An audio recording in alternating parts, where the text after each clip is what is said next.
আমরা কালেমা পড়েছি লা ইলাহা ইল্লাল্লাহ মুহাম্মাদুর রাসূলুল্লাহ। মুখে উচ্চারণ করেছি, দিলে বিশ্বাস করেছি, কাজে কর্মে পরিণত করেছি। এবার কাজ হলো তুমি নামাজ আদায় করতে থাকো।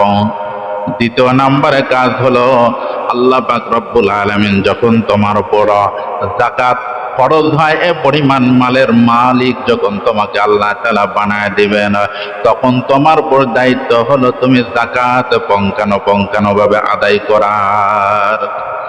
এরে নবীর উম্মতের দল, সেজন্য নামাজের কথা আল্লাহ পাক রব্বুল আলামিন কোরআনে কারীমের মধ্যে বারবার বান্দাদেরকে স্মরণ করে দিয়েছেন।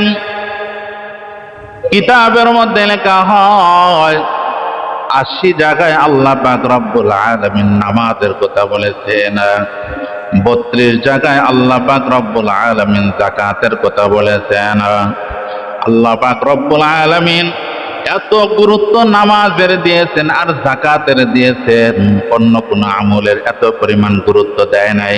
সেজন্য আল্লাহ পাক রব্বুল আলামিন বলেন ওয়াকিমুস সালাতা ওয়া আতুজ যাকাত। যেখানে আল্লাহ পাক রব্বুল আলামিন বলছেন আকিমুস সালাতা, পাশাপাশি আল্লাহ পাক রব্বুল আলামিন বলছেন ওয়া আতুজ যাকাত। যেখানে নামাজের কথা বলেছেন, পাশাপাশি আল্লাহ তাআলা যাকাতের কথাও বলে দিয়েছেন। সুবহানাল্লাহ বলেন। মুসলমান ইমানদার আল্লাহর গোলাম, আল্লাহ পাক রব্বুল আলামিন বলেন হুদাল লিল মুত্তাকিন আল্লাযীনা ইউমিনুনা বিল গায়বি ওয়া ইউকিমুনাস সালাতা ومما رزقناهم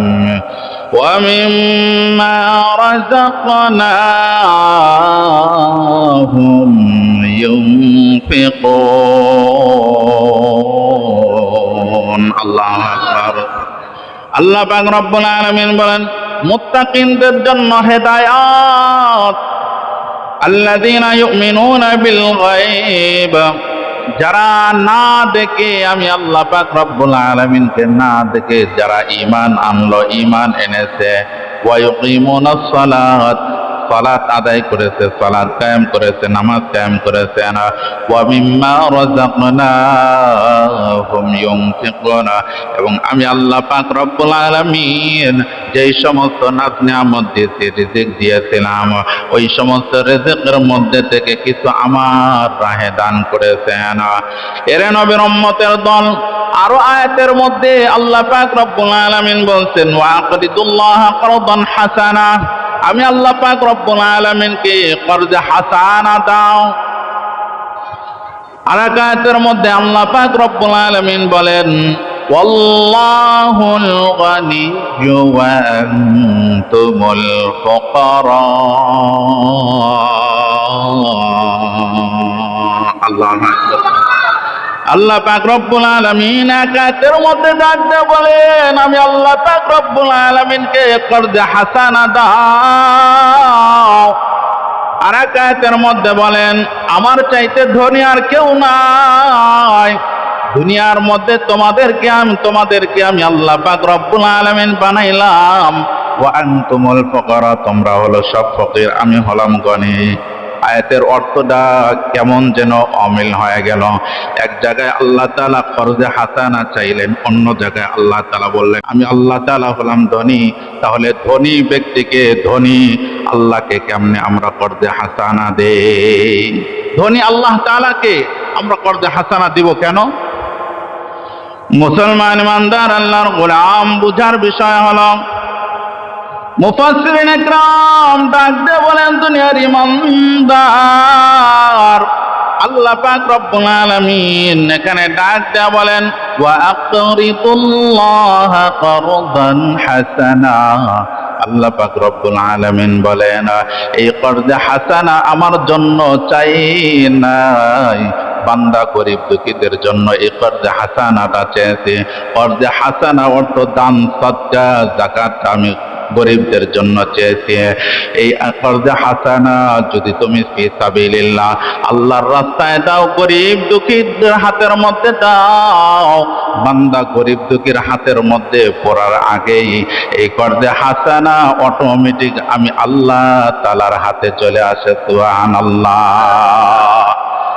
মুসলমান ইমানদার আল্লাহর গোলাম, সেজন্য আল্লাহ পাক রব্বুল আলামিন অপর আয়াতের মধ্যে ডাক দেয়া বলেন, আলাম ইয়ালামু আন্নাল্লাহা হুয়া ইয়াকবালুত তাওবাতা আন ইবাদিহি ওয়া ইয়াখুযুস সাদাকাত।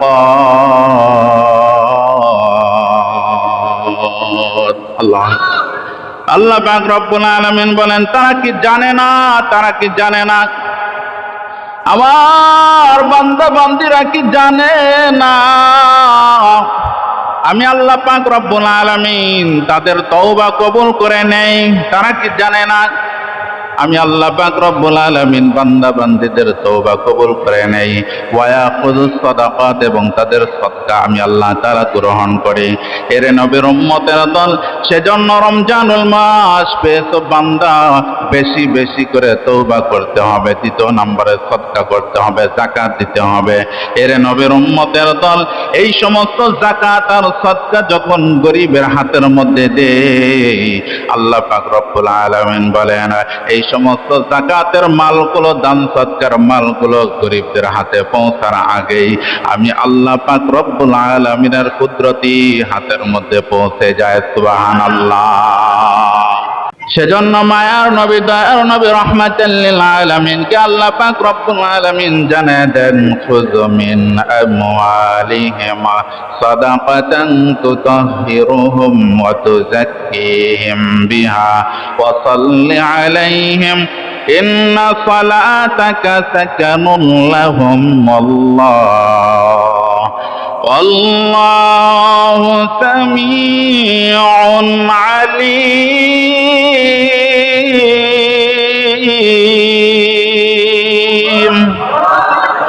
আল্লাহ পাক রব্বুল আলামিন ডাক দেয়া বলেন, প্রিয় হাবিব আমার,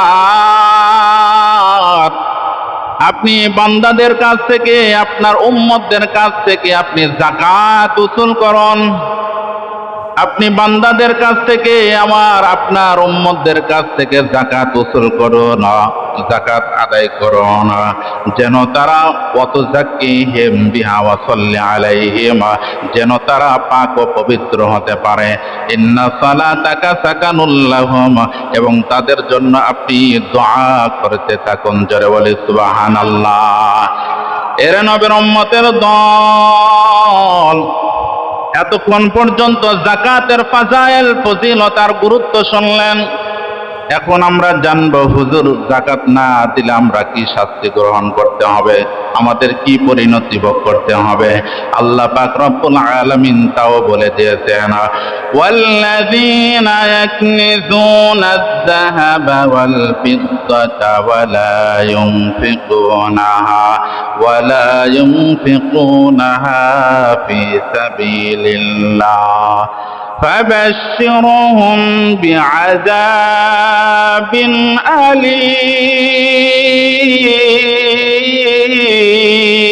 أليم।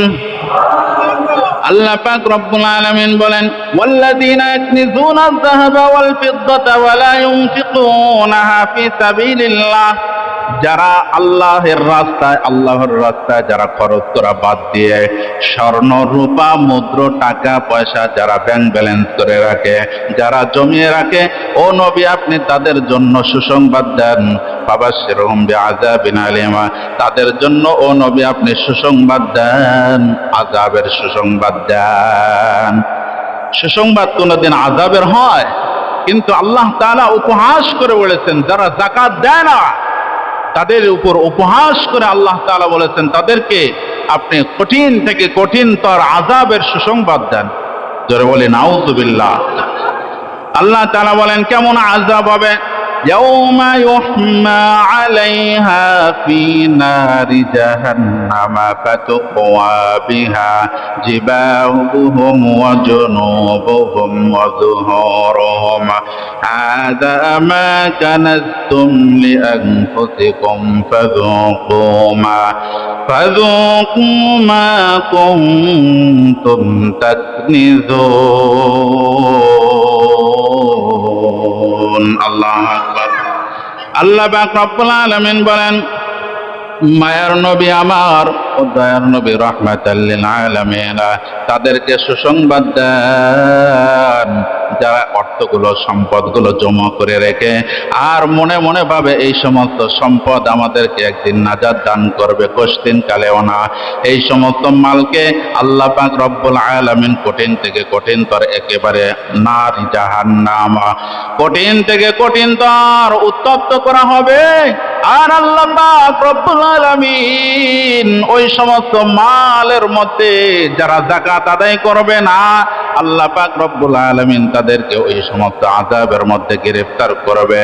সেদিন বুঝতে পারবে, ওই সমস্ত মালই তাদেরকে ডাক দিয়ে বলতে থাকবেন যে তোমরা যে কিয়ামতের ময়দানে তোমরা যে জাহান্নামের মধ্যে আজকে আযাবের মধ্যে গ্রেফতার হয়েছো, আমরা তোমাদের ওই সমস্ত মাল দুনিয়ার মধ্যে আমাদেরকে ভাবতা আমরাই সব কিছু করতে পারবো তোমাদের, কিন্তু আল্লাহর রাহে তোমরা যাকাত না দিয়ে তোমরা আমাদেরকে গচ্ছিত করে রেখেছিলে, জমা করে রেখে দিয়েছিলে।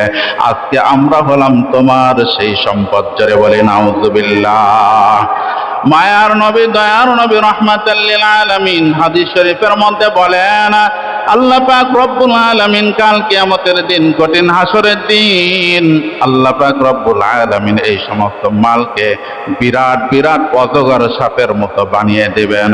আর এই অজগর সাপগুলো যাকাত অনাদায়কারীদের গলার মধ্যে পেঁচিয়ে দিবে। গলার মধ্যে পেঁচিয়ে দেওয়ার পর আল্লাহ পাক রব্বুল আলামিন তাদেরকে বলবেন যে এই যাকাত অনাদায়কারীদের গালের মধ্যে তোমরা দংশন করতে থাকো। জোরে বলি নাউযুবিল্লাহ। বড় বড় সাপগুলো এই সমস্ত যাকাতের মাল যারা যাকাত আদায় করে না তাদের জন্য আল্লাহ পাক রব্বুল আলামিন কঠিনতর কঠিন বড় বড় বিষধর সাপ বানিয়ে আল্লাহ তাআলা তাদের গলার মধ্যে পেঁচিয়ে দিবে আর বলতে থাকবে যে তুমি তাদের গালের মধ্যে দংশন করতে থাকো। জোরে বলি নাউযুবিল্লাহ। যদি এই সমস্ত আযাব সহ্য করার ক্ষমতা থাকে তাহলে যাকাত না দিলেও আপনার চলবে। আর যদি মনে করেন যে হুজুর এই সমস্ত কোরআন হাদিস থেকে যা বললেন, যা শুনলাম, আমার কেন আমার বাপ দাদা 14 গোষ্ঠীরও এই সমস্ত আযাব আর শাস্তি ভক্ষণ করা সহ্য হবে না, সহ্য করার ক্ষমতা কার